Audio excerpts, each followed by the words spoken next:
नमः परमकल्याण नमः परममंगल वासुदेवाय शांताय यदूनां पतये नमः। नमः परमकल्याण नमः परममंगल वासुदेवाय शांताय यदूनां पतये नमः। भगवान गोपाल कृष्ण भगवान की जय, रुक्मिणी पांडुरंग भगवान की जय। आजच्या चिंतनाला घेतलेला जगद्गुरु तुकोबारायांचा एक अत्यंत प्रसिद्ध आणि सर्वश्रुत असा अभंग आहे। अभंगामध्ये 4 चरणामधून भक्तीचं खूप मोठं वर्म किंवा साधनेतली एक मोठी खुबी, सहजता तुकाराम महाराज आम्हाला समजावून सांगतात। अभंगा याप्रमाणे आहे। विष्णुमय जग वैष्णवांचा धर्म, भेदाभेद भ्रम अमंगळ। विष्णुमय जग वैष्णवांचा धर्म, भेदाभेद भ्रम अमंगळ। ऐकाजी तुम्ही भक्त भागवत, कराल ते हित सत्य करा। ऐकाजी तुम्ही भक्त भागवत, कराल ते हित सत्य करा। कोणाही जीवाचा न घडावा मत्सर, कोणाही जीवाचा न घडावा मत्सर। वर्म सर्वेश्वर पूजनाचे, वर्म सर्वेश्वर पूजनाचे। तुका म्हणे एका देहाचे अवयव, तुका म्हणे एका देहाचे अवयव। सुख दुःख जीव भोग पावे, सुख दुःख जीव भोग पावे। विष्णुमय जग वैष्णवांचा धर्म, भेदाभेद भ्रम अमंगळ। अत्यंत सुंदर असा हा तुकोबाराय महाराजांनी श्रीमद भागवताचं परिपूर्ण अध्ययन करून वारकरी संप्रदायाला किंवा भक्ती संप्रदायाला, भागवत संप्रदायाला केलेला हा उपदेश आहे। याच्यामध्ये संपूर्ण भागवत धर्माचं आचरण कसं करावं त्याचंच अत्यंत सूक्ष्म रूप परंतु सोप्या शब्दात तुकोबारायांनी सांगितलं। जसं यापूर्वी आपण एक अभंग बघितला होता, पुण्य परोपकार पापते परपीडा।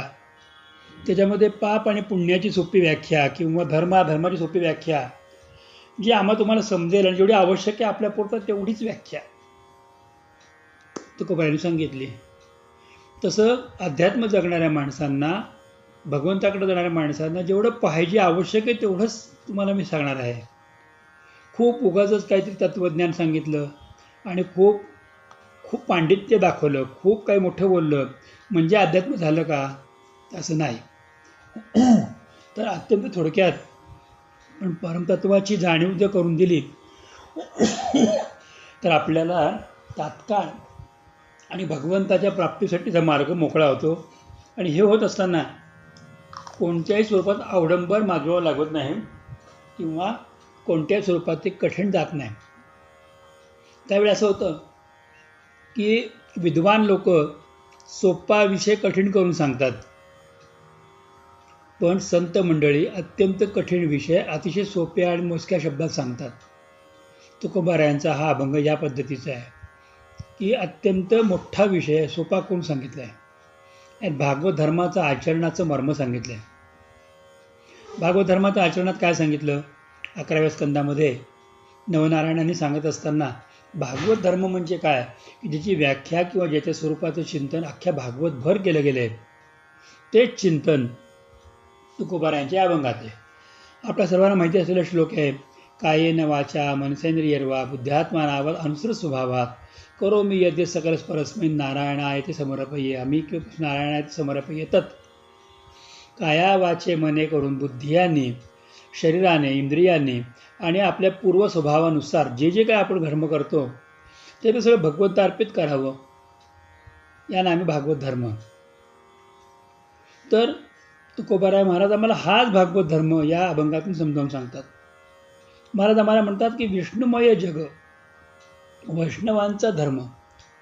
आपण जर वैष्णव असू, आपण जर भागवत संप्रदाय असू, आपण जर वारकरी संप्रदाय असू, आपण जर भक्ती संप्रदाय असू, तर आपल्याला पहिल्यांदा ह्या गोष्टीचं जाणीव झाले पाहिजे की हे संपूर्ण जग विष्णुमय आहे। विष्णू शब्दाचा अर्थ व्यापक किंवा सर्व कणाकणामध्ये चराचरामध्ये भरून उरलेला तो विष्णू। पुरुष सूक्तामध्ये म्हटलंय की तो सगळ्याकडे व्याप्त असून शिवाय त्या दशांगुलम 10 अंगुली उरलेला आहे। म्हणजे या ब्रह्मांडामध्ये अशी कोणतीही गोष्ट नाही, 84 लक्ष योनींच्या सहित अशी कोणतीही गोष्ट नाही की ज्या गोष्टीमध्ये भगवान विष्णू परमात्मा स्वतः नाहीत. भागवतामध्ये ते पुन्हा पुन्हा सांगितलं की या सृष्टीच्या प्रारंभी मीच होतो, या सृष्टीमध्ये मीच भरून राहिलेलो आहे आणि सृष्टीच्या अंतीही मीच असणार आहे. ही सृष्टी हा माझा खेळ असे समजा. मग तीच गोष्ट तुकोबाराय महाराज सांगतात की जर सगळ्या सृष्टीत भगवंत भरलाय, भरला घनदाट हरी, मग त्या गोष्टीचा पहिल्यांदा अभ्यास करा. या गोष्टीचा पहिला अभ्यास करा. फार महत्त्वाचा संदेश आहे आम्हाला. ह्या गोष्टीचा पहिला अभ्यास करा. तुम्ही देवाचा अभ्यास करताय ना, देवाला प्राप्त करताय ना, मग भगवंताचे 4 प्रकारचे भक्त आहेत. आर्त, अर्थार्थी, जिज्ञासू आणि ज्ञानी. आर्त दुःख झालं म्हणून भगवंताला हाक मारतो. अर्थार्थी काहीतरी हवंय म्हणून भगवंताला हाक मारतो. जिज्ञासू जाणण्यासाठी हाक मारतो. आणि ज्ञानी त्याच्या स्वरूपाचं अवगत ज्ञान आपल्याला व्हावं म्हणून हाक मारत असतो. आपण ज्ञानी व्हावं. आणि ज्ञान सर्वात श्रेष्ठ आहे. नाही ज्ञानेन सदृशम असं गीतेमध्ये सांगितलं की ज्ञानासारखं दुसरं कोणतीच गोष्ट जगात नाही. मग पहिलं ज्ञान कोणतं घ्यायचं आहे? अध्यात्म जगणाऱ्या माणसांचं पहिलं ज्ञान कोणतं असतं? तर हे संपूर्ण जग भगवंताने भरलेलं आहे. जगामध्ये भगवंता वाचून दुसरं काहीही नाही. एक हरी आत्मा जीव शिव सम वाया तू दुर्गमी न घाली मन. उगा इतरत्र जाऊ नका. सर्वत्र भगवंत भरलेला आहे.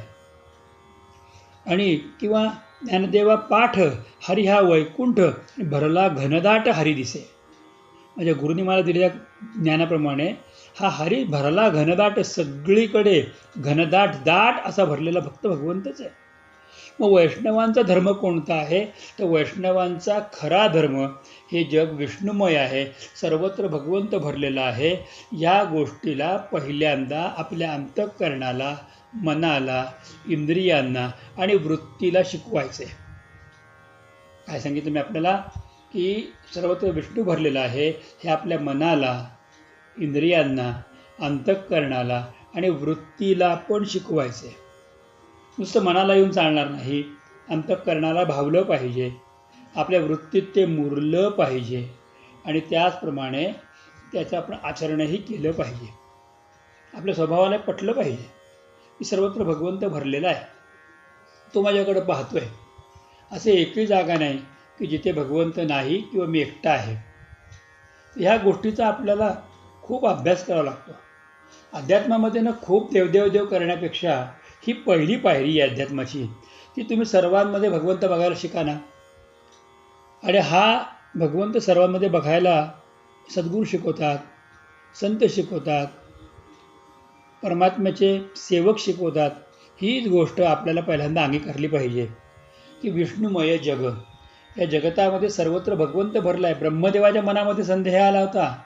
त्यावेळेला कार्याच्या प्रसंगामध्ये भगवंताने ब्रह्मदेवाला असं दाखवून दिलं की विष्णुमय जग. शंकरांच्या मनामध्ये एकदा संदेह आला होता. शंकर खरे वैष्णव, पण ज्या वेळेला त्यांनी मोहिनी अवतारातलं ते मोहिनीचं रूप बघितलं त्यावेळेला ही स्त्री आहे आणि मी कोणीतरी पुरुष आहे हा संदेह आला होता. त्याला भगवंताने त्यांना हिमालयामध्ये दर्शन देऊन त्या संभ्रमातून, मायेतून दूर केलं. आणि मग त्याच्यानंतर ही गोष्ट परिपूर्ण शिवांच्या मनामध्ये झाली, रुजली गेली की सर्वत्र विष्णू भरलेला आहे. आणि भागवतामध्ये, रुद्रगीतामध्ये हीच गोष्ट भगवान शंकराने प्रचेतासाच्या पुत्रांना प्राजतसानं शिकवलेली आहे की सर्वत्र भगवंत भरलेला आहे, हे विसरू नका. तुम्ही सगळ्यात गोष्ट ही डोक्यात घ्या की या जगात सर्वत्र भगवंत आहे. ही गोष्ट पहिली महत्त्वाची अध्यात्म शिकण्याची आहे. विष्णुमय जग हाच वैष्णवांचा धर्म आहे. धर्म म्हणजे तरी नेमकं काय आहे? धर्म म्हणजे जीवनशैलीचं आचरण की ज्या आचरणामधून आपण उत्तुंग अशा परमेश्वराच्या स्वरूपाला प्राप्त करू शकतो, परंतु प्राप्त करू शकतो. हे जीवन आचरण आहे. आणि त्याच्यामध्ये करत असताना भेदाभेद भ्रम अमंगळ, तुम्ही कोणत्याही प्रकारचे भेद डोक्यात आणू नका. असे भेद असतात ते भ्रममूलक असतात, ते अमंगळ असतात. जिथे द्वैत येतं, भेद येतो, त्या ठिकाणी तुमच्यामधून अध्यात्म हे बाजूला जायला लागतं. तर भेदाभेद म्हणजे द्वैत, हे अमंगळ आहे किंवा हे भ्रममूलक आहे. हे आपल्याला पहिल्यांदा कळालं पाहिजे.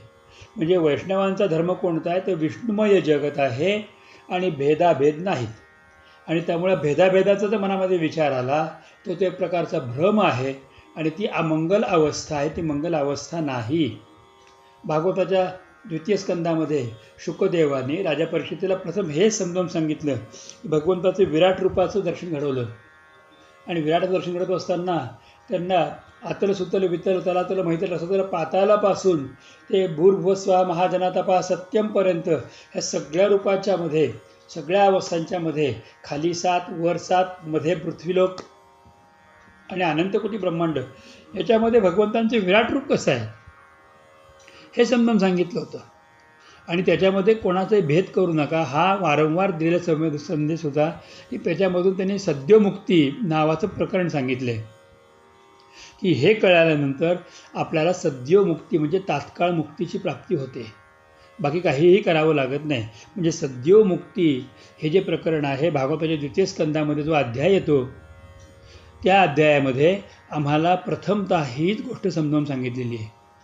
मग हीच गोष्ट तर भेदाभ्रम कशामध्ये येऊ शकतो, भेदाभेद कशात होऊ शकतात, तर भेदाभेद अनेकांमध्ये आहे. काल सांगितल्याप्रमाणे तू आणि मी हा पहिला भेदाभेद आहे.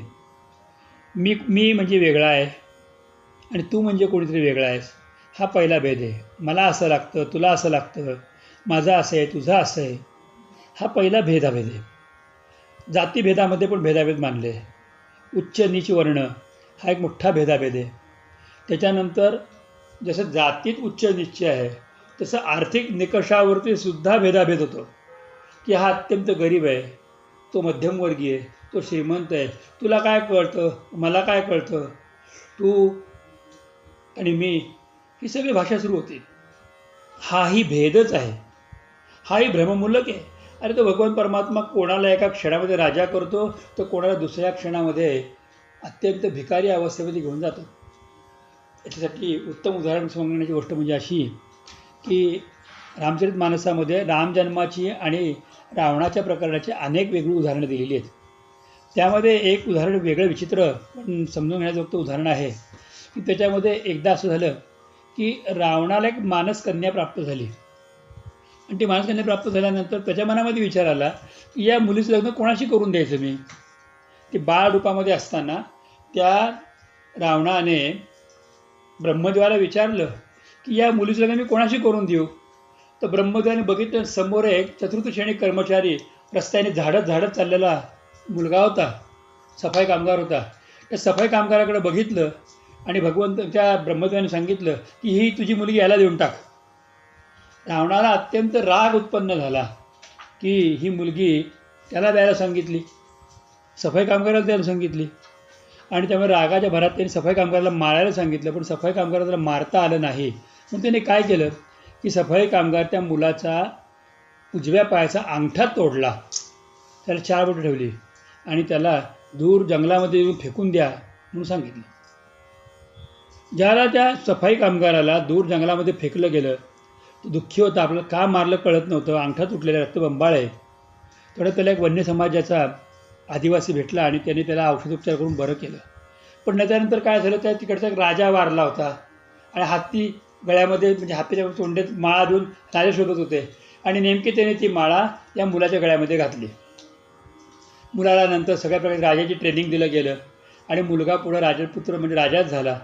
आणि जेव्हा मुलीची लग्नाची वेळ आली त्याला शोधाशोध करताना हा राजा सापडला, अत्यंत आपल्याला शोभणारा राजा आहे. लग्न लागलं आणि त्यावेळेला त्याने ब्रह्मदेवाला हाक मारली गर्वाने, ब्रह्मदेवा बघ माझ्या मुलीला राजपुत्र मिळाला. ब्रह्मदेव म्हटलं हो राजपुत्रच आहे, त्याचा अंगठा बघ तू. आणि अंगठा बघितला तर तोडलेला, पण ह्याच मुलाच्या पायाचा अंगठा तो तोडला होतास. तू मुलगी त्यालाच दिली. पण मग हे कसं घडलं, अरे काल तो विशिष्ट काम करत होता, आज तो विशिष्ट काम करतोय. तुम्ही हा मनामध्ये भ्रम बाळगूच नका की आपल्याला सगळं येतं आणि सगळंच आपल्याला समजून येतं. अरे हा भेद अत्यंत वाईट आहे.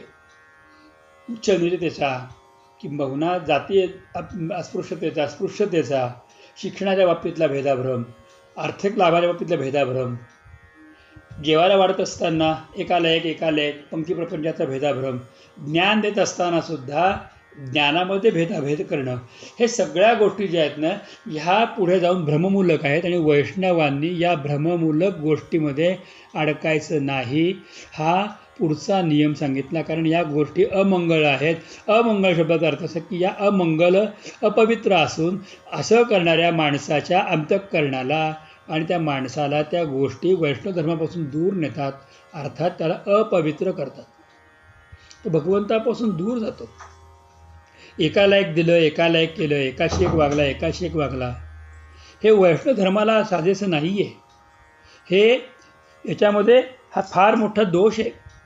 तो जसा ज्ञानी आहे, जसं त्याच्याकडे पात्रता आहे, त्या पात्रतेप्रमाणे त्याला द्यायचं आहे.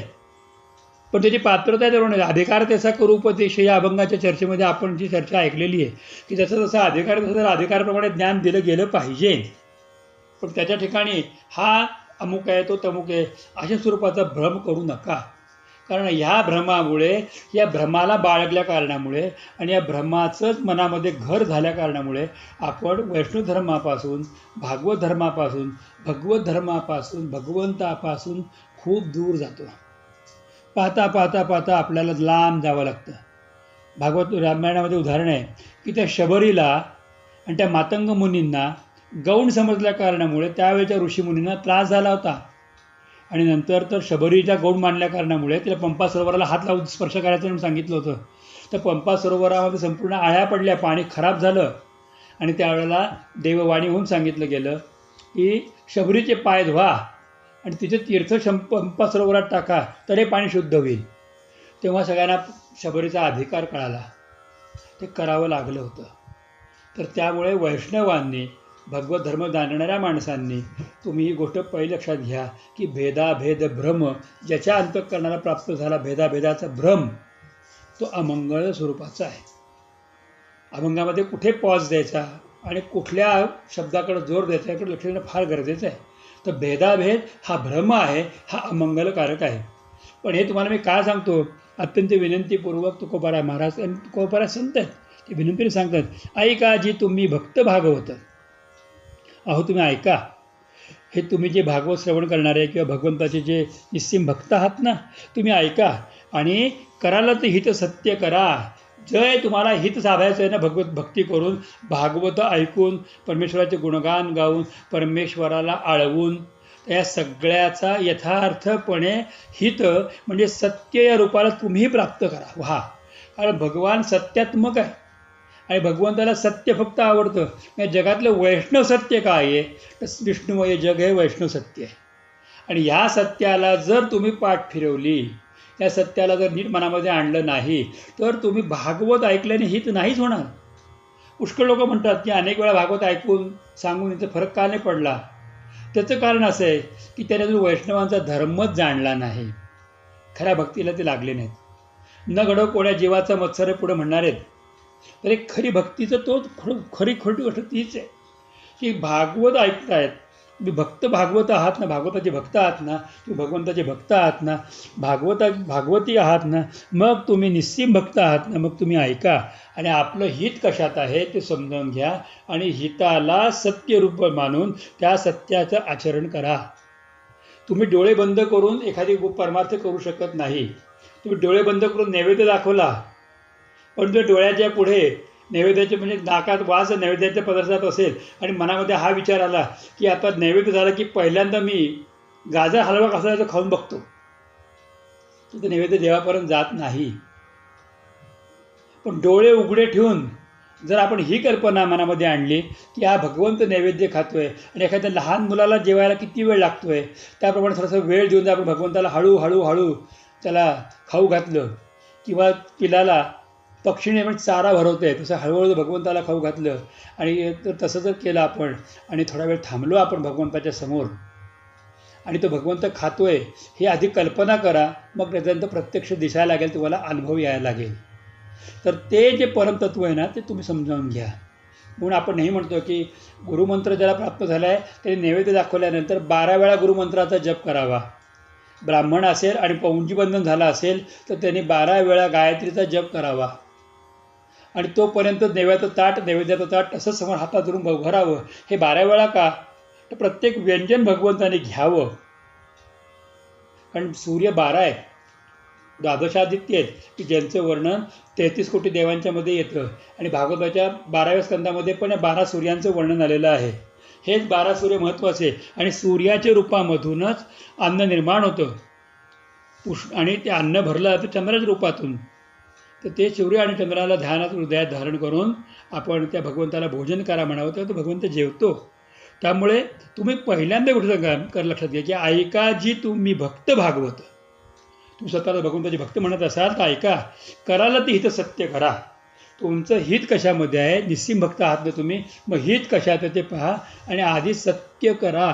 कारण सत्य केल्याशिवाय भगवंतांची प्राप्ती होत नाही. जसं समाधिहारीची समसुखे विणं त्याच्याबरोबर आयुष्य होत नाही, तसं सत्य पहिल्यांदा करा. आणि हे सत्य करत असताना काय जपावं, कशाला जपावं, हे अभंगाच्या 3ऱ्या चरणात सांगितलं की वैष्णवांनी कशाला जपावं. ते अभंगाच्या 3ऱ्या चरणात सांगतात की कोणाही जीवाचा न घडावा मत्सर, वर्म सर्वेश्वर पूजनाचे. हे सगळं करत असताना कोणत्याही जीवाचा तुम्ही मत्सर करू नका. अर्थात त्या सगळ्या जीवांमध्ये एक भगवान भरलेला आहे हे लक्षात घ्या आणि त्या सर्वेश्वराचे भगवंताचं पूजन करा. हेच खरं वर्म आहे, म्हणजे सगळ्यात मोठं रहस्य आहे. कोणामध्येही तुम्ही भेद करू नका. तुम्ही एकच करा. सर्वत्र नमस्कारी मजे एकात आहे. सगळ्यामध्ये तुम्ही भरलेलं आहे हे तुम्ही अगदी नीट लक्षात घ्या आणि त्या लक्षात घेऊन त्याप्रमाणे तुम्ही वागा. याच्यामध्ये कुठल्याही प्रकारातून तुम्ही प्रपंच करू नका.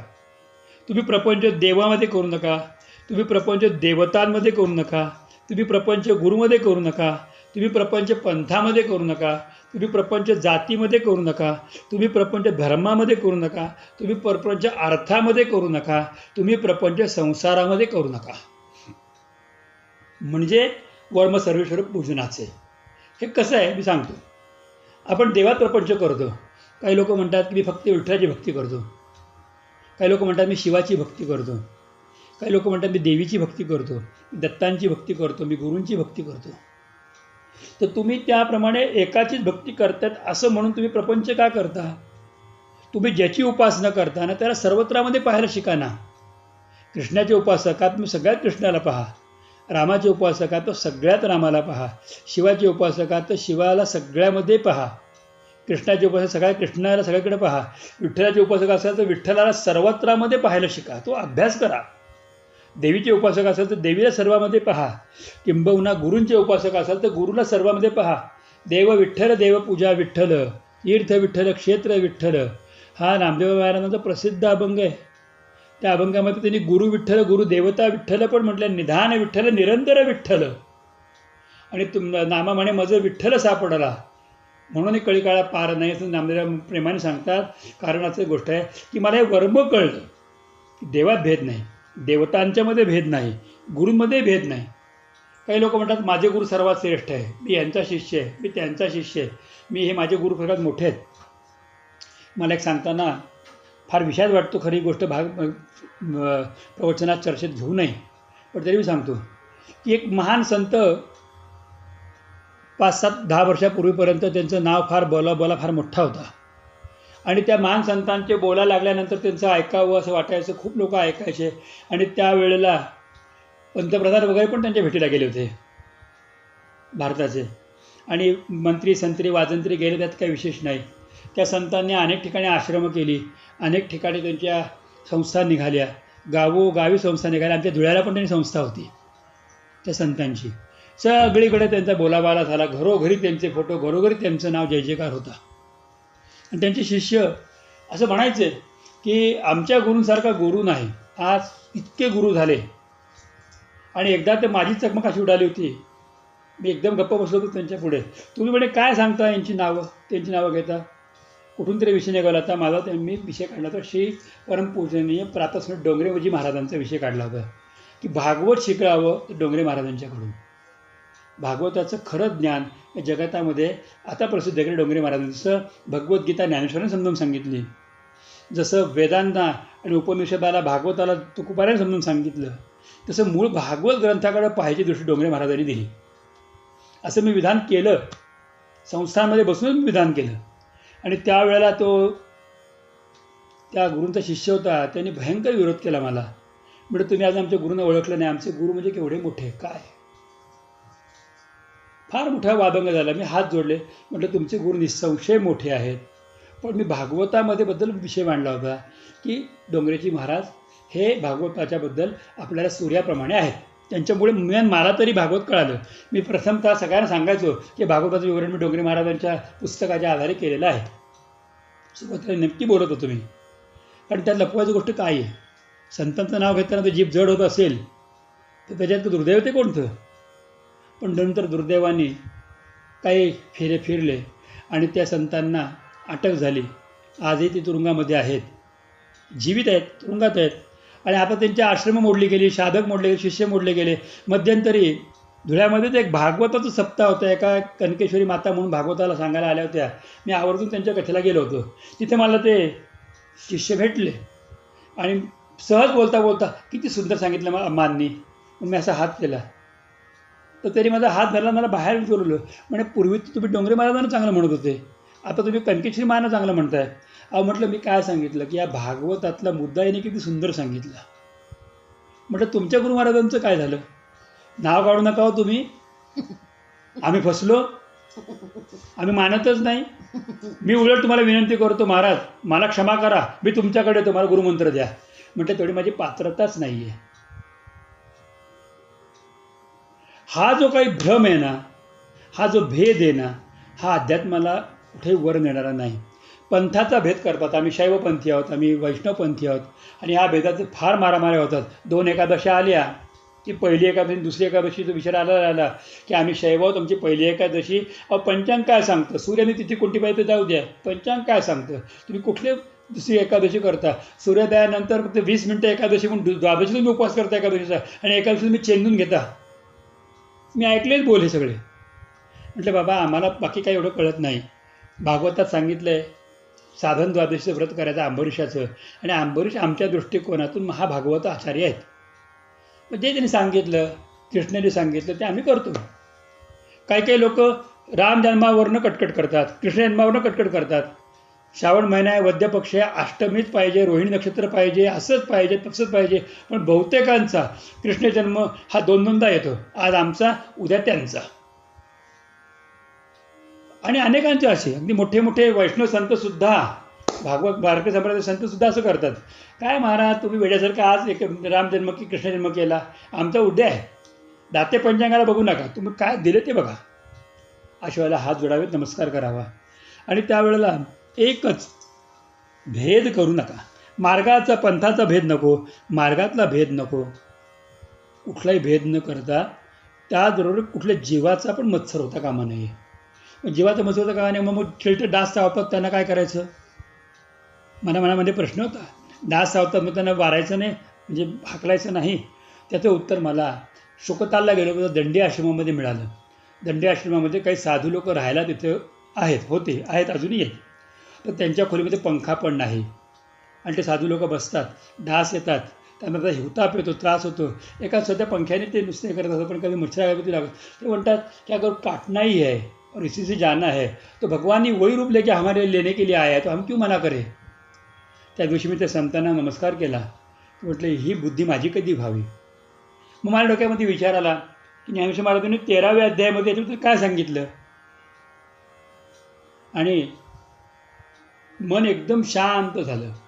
ज्ञानेश्वर महाराज म्हणतात की घासातील हरळं, जर मुख्य पिकाच्या आतमध्ये गवत वाढलं तर ते काढायचं का नाही, असा प्रश्न त्यांनी आम्हाला विचारला. म्हणजे ज्ञानेश्वरीमध्ये हा प्रश्न विचारला आहे की जर शेतामध्ये गवत खूप वाढलं, मुख्य पिकाला सोडून तण वाढलं किंवा इतर झाडं वाढली तर काढायची का नाहीत. ज्ञानेश्वर महाराजांनी त्यांना सांगितलं, उत्तर दिलं होतं की घासा हातील हरळं फेडावया हे तात्काळ, ती पहिली काढलीच पाहिजे. कारण का की ती काढल्याशिवाय मुख्य पिकाला जोम येत नाही, मुख्य पीक वाढत नाही. मग तिथे जर तुम्ही सगळ्यात देव करत बसलात तर तुम्ही चुकत आहात. मुख्य काय ते वाढवा, चुकीच्या मार्गाला जाऊ नका. तिथं भेद करत नाही आहेत तर तुम्ही मुख्याला पाणी घालत आहात. मूळ सिंचने सहजे शाखा पल्लव संतोष, मुळाला पाणी घाला. मग अशा वेळेला तर भेद न करता जे मुख्य वाढवायला पाहिजे त्याच्याकडे नीट पाहायला पाहिजे, असं संतांचं प्रतिपादन आहे. आणि त्यामुळे एक लक्षात घेतलं पाहिजे की कोण्याही जीवाचा न घडावा मत्सर. आमच्याकडून कोणाचा मत्सर घडता कामा नाही आहे, परंतु मूळ तत्त्व वाढण्यासाठी कुठं गप्प बसायचं, कुठं बोलायचं. आणि कुठे न बोलता पुढे पुढे पुढे चालत राहायचं हे कळलंच पाहिजे. प्रत्येक गोष्ट बोलून शब्दाला शब्दातून होते का? काही लोकांना वाद घालायची एवढी सवय असते की प्रत्येक गोष्टीला शब्दाला शब्द शब्दाला शब्द फेडलाच पाहिजे. माझी शंका आहे, मला हे उत्तर द्या, तुम्ही चुकीचं सांगितलं, तुम्ही बरोबर सांगितलं, हा तो. अशा वेळेला खऱ्या साधकाने एकदम गप्प बसावं, कुठलंही उत्तरच देऊ नये. आपण म्हणता कदाचित ते सत्य असेल, मला अजून पर्सेंटले कळलेलं नाही, असं उत्तर द्यावं. तर ह्याच्यातून कधी बाहेर येऊ शकत नाही आपण. मग याच्यातून मत्सराची भावना वाटते. तर न घडावा मत्सर म्हणजे काय? घडावा मत्सर म्हटलेले, मत्सरा घडतो. याच्याकडे फार बारीक लक्ष द्या या अभंगातल्या या वाक्यांकडे. न घडावा मत्सर, घडावा मत्सर.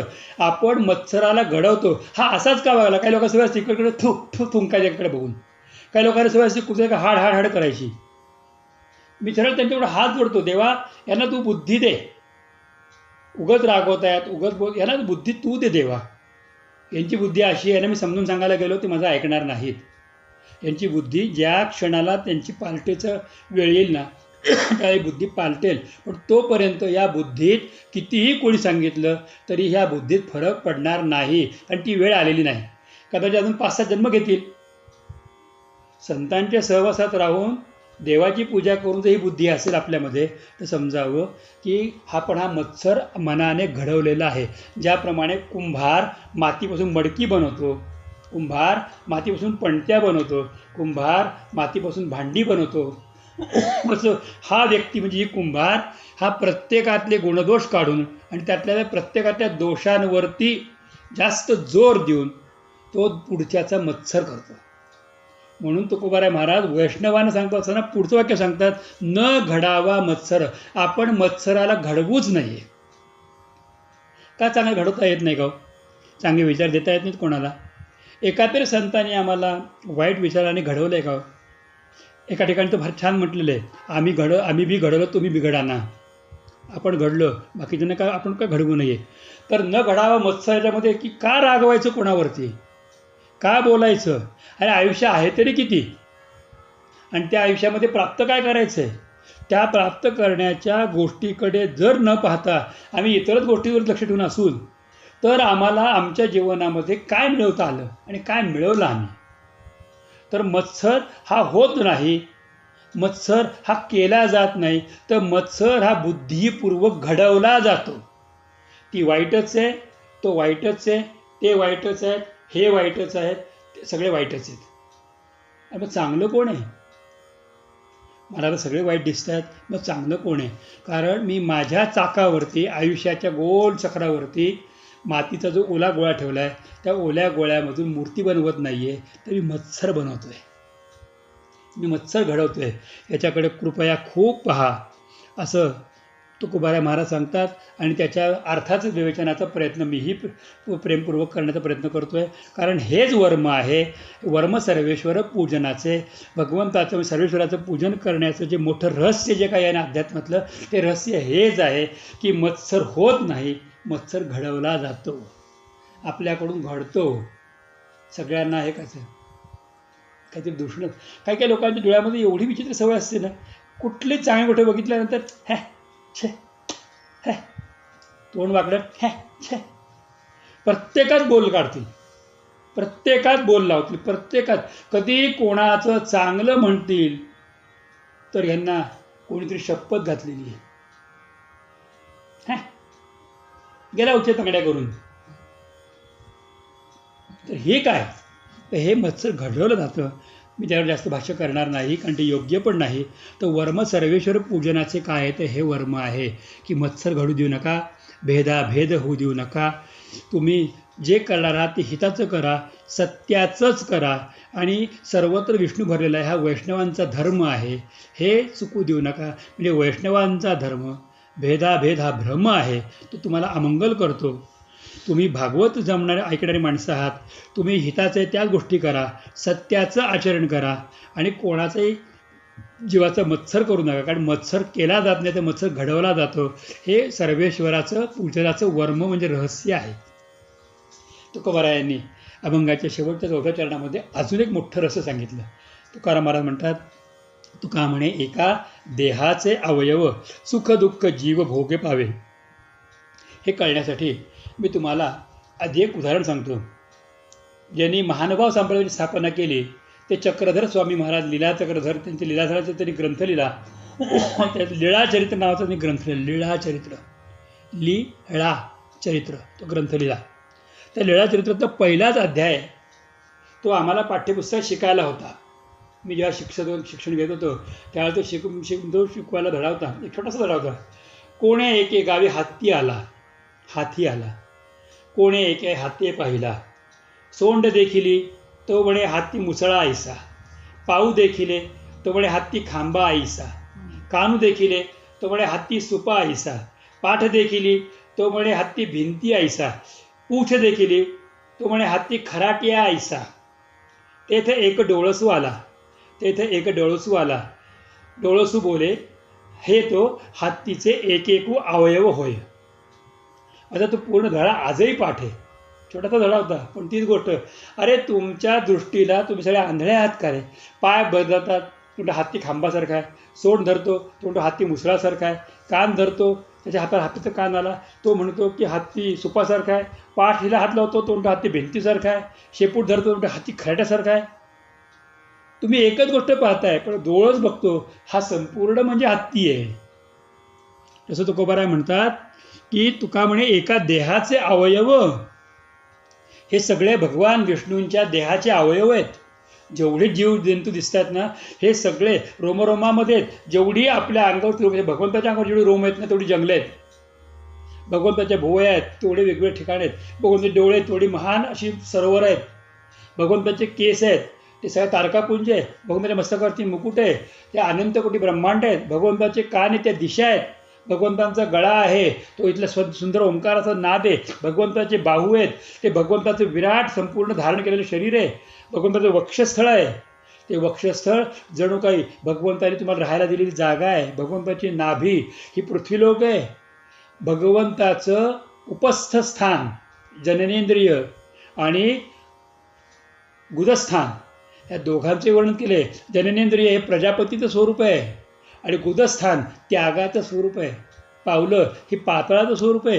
हेच वर्णन भागवताच्या 2य स्कंदामध्ये 3ऱ्या अध्यायामध्ये सूक्ष्म रूपाचं वर्णनामध्ये पण केलेलं आहे. तर हेच वर्णन समजून घेतलं पाहिजे की भगवंताचे म्हणजे देहाचे एक अवयव आहेत. किंवा आपण एक अभंग बघितला होता पूर्वी, काया ही पंढरी आत्मा हा विठ्ठल नांदतो तर केवळ पांडुरंग. जे या देहाच्या सगळ्या अवयवांच्या मध्ये एक पांडुरंग आत्मरूपात राहतो तसा हा भगवंत सगळ्यामध्ये आहे. आणि लक्षात घ्यावं की आकाशात प्रतितम तोयम यथा गच्छति सागर हा सर्व देव नमस्कार हा केशवम प्रति गच्छति. पडणारा पावसाचा थेंब यथायोग्य काळी सागराला जाऊन मिळतो. त्याप्रमाणे तुम्ही कोणा नमस्कार केला तर तो केशवाला जाऊन मिळतो. हे कधीही विसरता कामा नये. कारण तो भगवंत कोण आहे? भागवताचा पाया काय आहे? तो त्वमेव माता च पिता त्वमेव, त्वमेव बंधुश्च सखा त्वमेव, त्वमेव विद्याद् वर्णम त्वमेव सर्वम मम देव देव. तो सर्वत्र एकच भगवंत आहे. मग असं असल्या कारणामुळे हे सगळ्या देवात एवढे सगळे लोक जे आहेत ते देवाचेच सगळे देहाचे अवयव आहेत. हा एक देह म्हणजे भगवान परमात्मा आणि अवयव हे सगळे त्याच्यामध्ये आहेत. याच्यामध्ये फार सुंदर प्रसंग सांगतो आपल्याला. 8व्या स्कंदामध्ये हा प्रसंग येतो की वामन अवतारामध्ये भगवंताने त्रिपाद भूमी मागितली बळीराजाकडे आणि ज्या वेळेला पहिल्या पादामध्ये संपूर्ण लोकालोक व्याप्त केला, दुसऱ्या पादाने अंतर्कटाक्ष फोडून वरती गेले जे कोणाला माहिती नाही, आणि तिसरा पाय ठेवू कुठे त्याला बळीने राजांनी उत्तर दिले ना ते फार महत्त्वाचं आहे. बळी म्हटला एवढ्या सगळ्या व्याप्त याच्यामध्ये मी मलाच पाहिलेलं नाही आहे, म्हणजे अजून तुझ्यापासून मी वेगळा आहे, मला वेगळं का ठेवतो?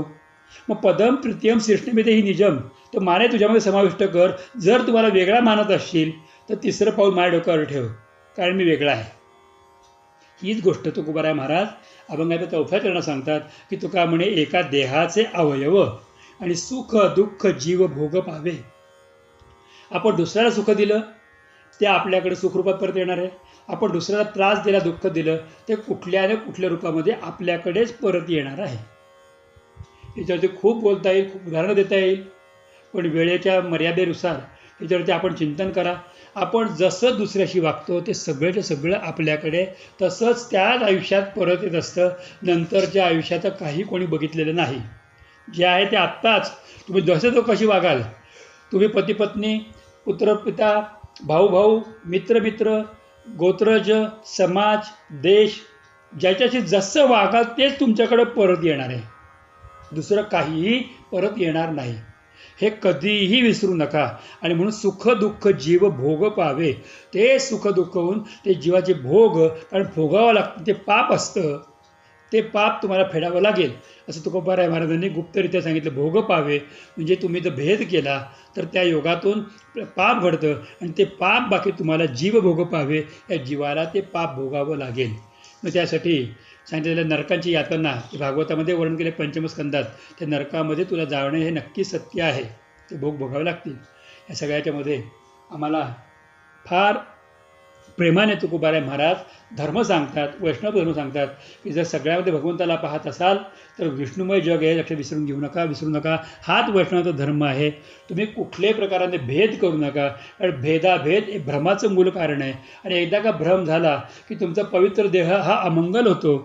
तुम्ही नित्य भागवताचं स्मरण करत असाल तर लक्षात घ्या की त्या हिताची गोष्ट करा की ज्या हिताने तुमचं कल्याण होईल, आणि ती गोष्ट सत्य करा, म्हणजे सत्याला म्हणजे परमात्म्याला प्राप्त करा. कोणाचाही मत्सर घडू देऊ नका, कारण मत्सर हा घडवला जातो, त्याला बाजूला करा.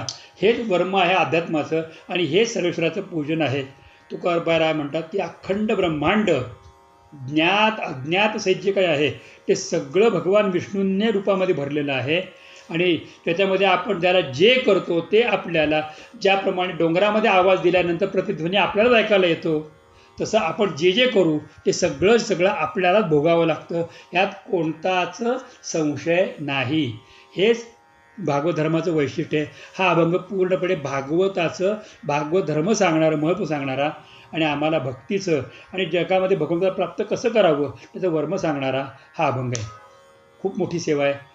फार थोडक्यात सांगण्याचा प्रयत्न केला. एवढी काही सेवा बोलता आली वेळेच्या अभावाने, वेळेमध्ये थोडे मी बोलण्याचा प्रयत्न केला. ही सगळी सेवा भगवत स्वरूप असलेल्या माझ्या सद्गुरूंना चरणी अर्पण करून वाणीला विश्राम देतो. तत्सत सद्गुरुचरणार्पणमस्तु. पुंडलिका वरदे हरी विठ्ठल श्री ज्ञानदेव तुकाराम श्री पंढरीनाथ भगवान की जय. गोपाल कृष्ण भगवान की जय. श्री गुरु गोविंद महाराज की जय. श्री सद्गुरू केशवदत्त महाराज की जय. माऊली सद्गुरू श्री मुलसन महाराज की जय. माऊली ज्ञानेश्वर महाराज की जय. माऊली तुकाराम महाराज की जय. सर्व संतन की जय. जय गोपाल कृष्ण भगवान की जय. रुक्मिणी पांडुरंग भगवान की जय.